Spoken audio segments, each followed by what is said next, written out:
Here are a few practice tips for you to get you inspired and playing your bass. The first one is to put on a drone, which is a long repeating note like this, and to practice over it. You can practice a scale, it just makes it sound a bit better. It inspires creativity. All I was doing at the beginning was just playing around with intervals.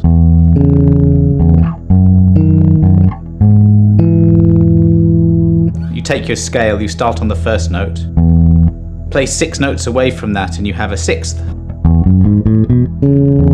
That's a major sixth. And you just go up like that. There's 2 major sixths there, then a minor, and 2 majors.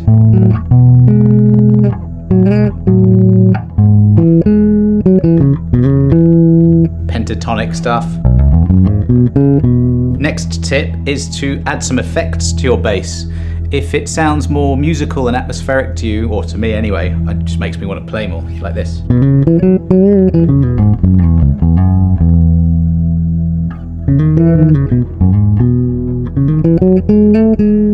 This is just the major scale. You could change, you could do a mode. If you're exploring modes and you want to know what the sound of a mode is, a drone really helps you. This is all E, because this drone is E. But Lydian, let's explore that. That's the note that makes it Lydian. Otherwise it's the same as the major scale, E major.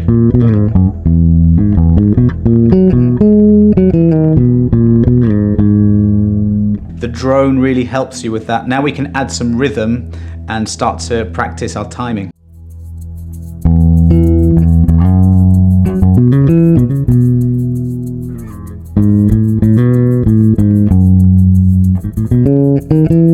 I'm back to major and I'm just getting into the groove of it.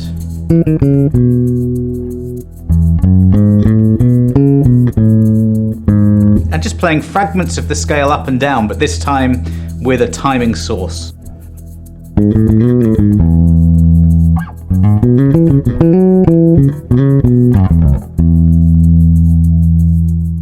That's already 3 tips. Practice with a drone, practice with some effects on your bass. It could be anything. If you're into funk bass, try some envelope or octaves. And then the last one was to play with some kind of timing source to work on that side of your playing. We'll do more on that later. I have 12 free drones to give you. If you go to the link in the description, there'll be instructions on how to download that for free. This isn't sponsored, although I do have an affiliate link down below if you're interested. But there's this software, Tomplay. I've done a few videos on it, where you can just get the tab and the notation, or just the notation, and it's backing track software, so you can play along to your favorite songs.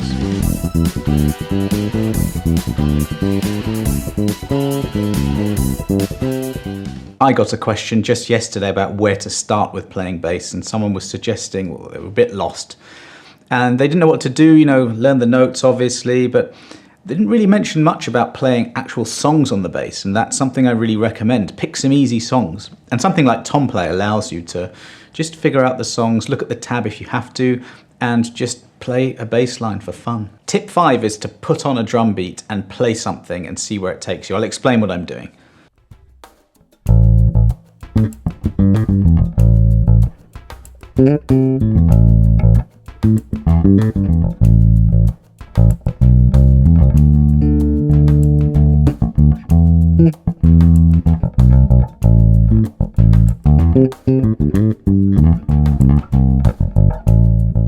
If you've watched any of my lessons, you know that I talk about music theory a lot. The reason being so that you know what to play. I think it opens up creative doors really more than anything. There, I was just playing a bass line from the key of A natural minor. I'll explain this very quickly. We have the scale of A natural minor. We have a pentatonic scale, A minor pentatonic, that comes from it. And we have arpeggios. If you harmonize the scale, that means create basically arpeggios of each of the different 7 notes, each of these notes, get arpeggios. That's the one on the first note, the A, an A minor 7 arpeggio. You can create a bass line out of that. That's what I was doing. First using just a root, that's the lowest note.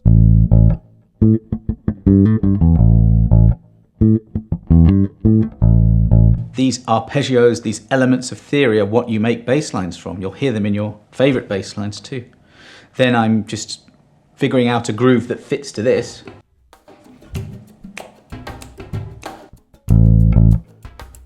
Could be something as simple as that.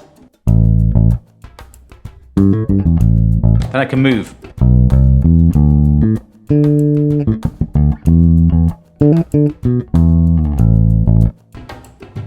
I went to D. The arpeggio built on that is the same as the first, minor 7. And E, E minor 7. So yes, there's a little bit of theory to learn here, but not much. I have a lesson right here on that. And once you understand that a little bit, you can play along with that drum beat, and you're playing in time. That's such a crucial thing for us to be practicing every day if we can, in any style, any tempo, doesn't really matter. Just practice playing in time, which brings me on to the next tip.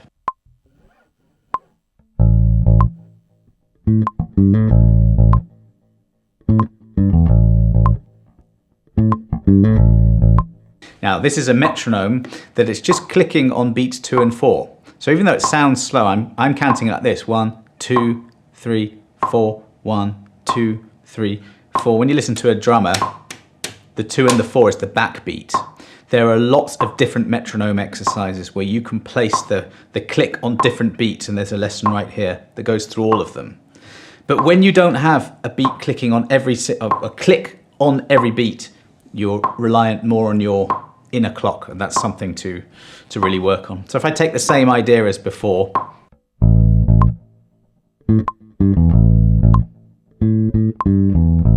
it takes a few goes to get into it.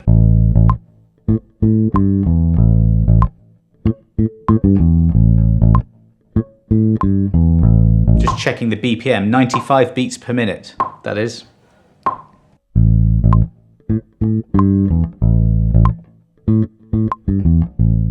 You can and should practice different styles and different tempos, but as you can hear there, it takes a little bit of time to get into it. It's such a great meditative practice that will get you playing in time. You can have hours of fun playing along to a backing track, and here's one I did based on the chords of I Will Survive.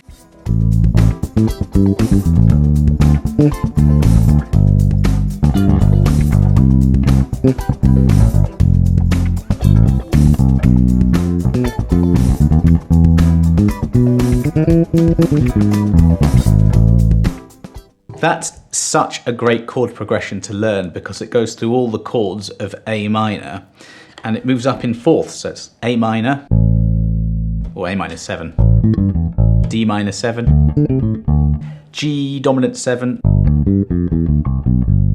C major 7, F major 7, B minor 7 flat 5, don't worry, I have a lesson on this, E dominant 7, which pulls you back to the A minor.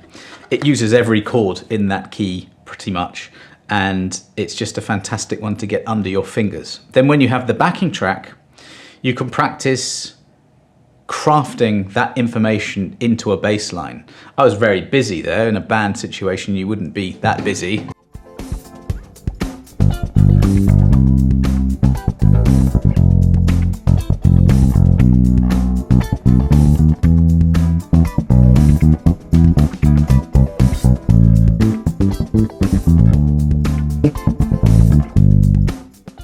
You know, that's a really good one to get because it's quite jazzy as well. You can transfer that to different styles. You don't have to do all of these in one practice session. You can just structure a practice session how you like. Really, consistency is key, so it's up to how much time you have, how much commitment you can put into this.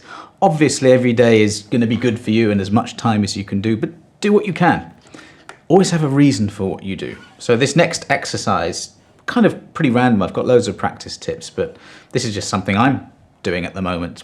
B flat, F to C, 2 bars. Just coming up with a simple groove. I'll do it without any metronome, about this fast, and I'm practicing fills, specifically landing on the 1 again and not tripping up.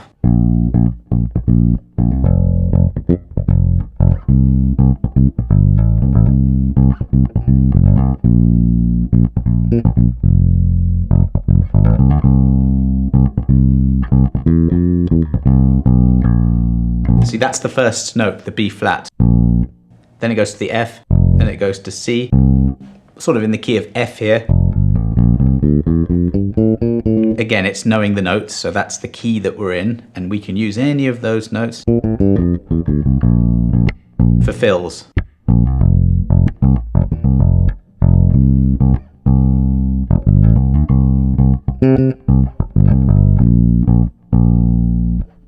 I play that kind of style a lot of pop, a lot of funk, a lot of simple-ish kind of bass lines, where I really want to try and play in the groove, but come up with fills every now and again and land on that one. So that's my reason for this section. Of course, you can adapt this. If you're a jazz player, then practice 2-5-1s and practice that over and over again. We get to the fun stuff now. Learn a difficult bass line. When I was a kid growing up at school, we did a concert. We did Andrew Lloyd Webber's Variations. And actually, I never listened to the whole album until the other day. And there was this.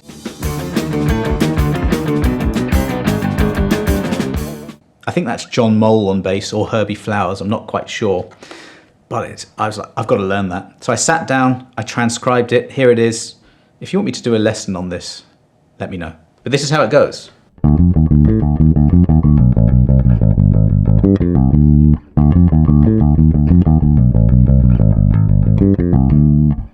And it's just a case of sitting down, using my ears, figuring it out, working out that it's in 7/4, and then what's the place to play that? I mean, I was thinking in one position here.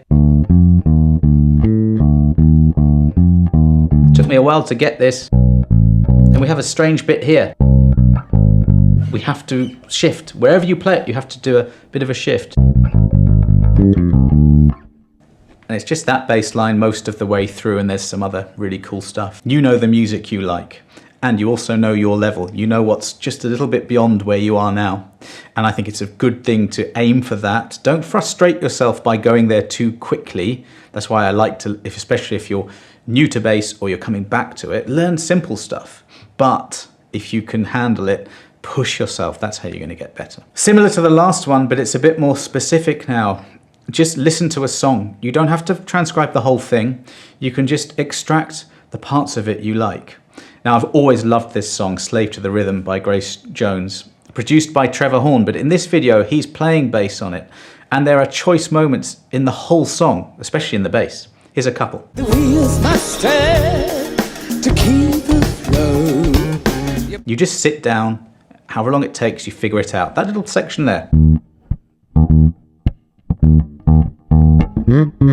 He's tuned down a half step, so I'm playing the E flat on the 6th fret. I mean, even just that, working out that the E is an E flat. That's something. You can do that on bass. You can tune down a half step and it sounds great. I'm not going to do that for here. I've heard this before, but there's an E flat there. Then the 13th fret of the D string. There's a slide up to it. And a slide, I don't know if he's exactly doing that, something like that. Just 2 frets lower than the E flat. Going back to our theory, that's that flat 7. The chord is an E flat minor going on underneath. And here's the next lick I love. I love that lick. I've heard Pino Palladino do that before. And this is the thought process anyway. I listen to something like that, I think, I love that, I'm stealing that. You work out that it's an E flat. Figure out the notes, even if you don't know any theory, you just figure out the notes. Then you put together a jigsaw puzzle. Know your scales, because it's very easy to see if you know a minor scale and a major scale, that it's not major, and you superimpose your minor over this, and you discover it's the key of E flat minor. Now, whenever I play a minor chord, I know that these notes here and this pattern here is an option for me. I really would recommend that you listen to that song, by the way, and try to figure it out. I quite often get people emailing me and saying, I don't know how to play this song, can you work it out for me? I don't do that, by the way. Sometimes I'll do a video lesson on the song, but my response is always the same. Why don't you do it? You learn it. and obviously people can't do it. It's not the easiest thing, but you just have to put the song on, and if you have to rewind it 100 times, you have to rewind it 100 times. That's what I did. That's what everyone learning pre-internet did. You had to do it yourself. That's how you work on your ear, so just do it. The last tip is to take a new pattern and to see where you go with it. So here is a C, a G, and an A. It's a very soul, Motown, R&B pattern. And just like our Trevor Horn pattern, you can use this over any major chord. You can slide, hammer-ons. So take the pattern and improvise. If you don't know anything about theory, you can just move randomly actually.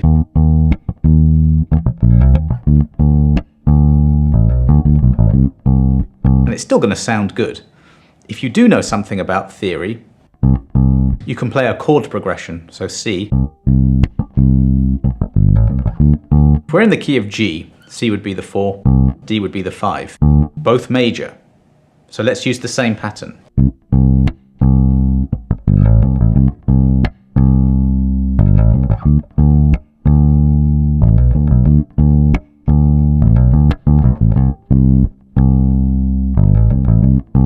That's one pattern of many. I have done lessons with maybe 100 bass patterns on this channel. So you could learn another one. You could learn one that goes over a minor, learn how a scale is harmonized, learn a little bit about chord progressions, arm yourself with some knowledge so you actually deeply understand this stuff I'm talking about. These are 11 tips, but they're quite random. There's probably 100 things you can do. But from that, I hope you've got at least some inspiration for your next practice session. Here's a video right here of another practice video if you want to develop your own routine. Thanks very much for watching. See you next time.